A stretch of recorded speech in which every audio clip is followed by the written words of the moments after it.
Months had passed and I became very busy with work. I worked as a waitress in this popular restaurant in our city in the height of summer. AKA, a lot of get-togethers and such were held at the restaurant. So naturally, there was a lot of overtime, especially at late nights. I had always taken the train home from work, and on that day, I had left my phone in my locker as usual.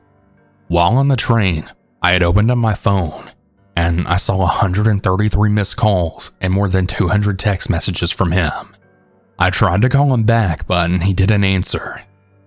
His texts made no sense whatsoever. They were almost hysterical, like I had gone missing or something.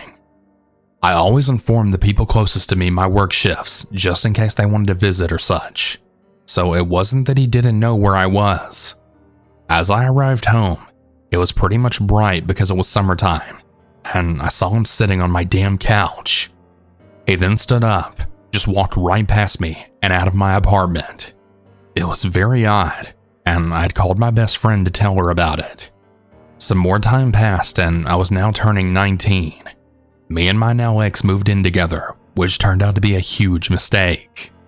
After the previous incident, he had acted all normal, and we didn't even speak of it at all, even though I tried to bring it up on multiple occasions. We lived an okay life.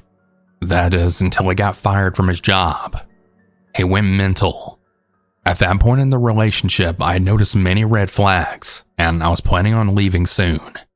I was waiting on my next paycheck to come first, but after he lost his job, his drinking went out of hand, to the point that when I got paid, this sorry son of a bitch stole over $280 out of my savings.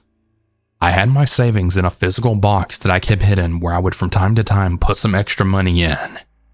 When I found out about this, and when I asked, he had actually lied to me for days before one of his friends reached out and told me what happened to the money. I was devastated, but I knew there was no way I could get it back, and on that same day, I broke up with him.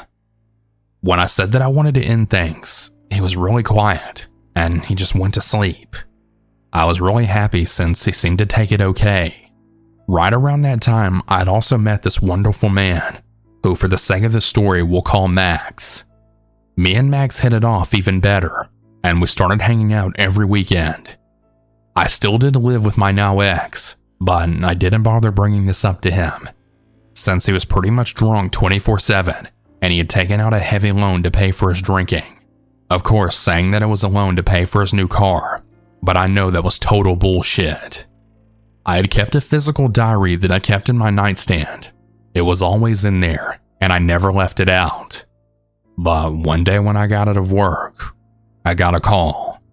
So he finds my diary, and now he accuses me of cheating, which again wasn't even true since we had been done for a while now. At that moment, luckily a weekend came, and I went to go hang out with Max. But things had escalated from there, to the point that I had to stop eating, and Max had luckily let me stay with him until I could find a new apartment. It took a while, but on one evening, me and Max were driving back to his place from a shop, when my ex called me, saying he had forgotten his keys home, and if I could come and open up the door for him. I agreed since we were nearby, and he said that I couldn't bring Max though. I entered the house, joking with my ex slightly about the forgotten key as I opened the door, and I went to get some more of my stuff from the house.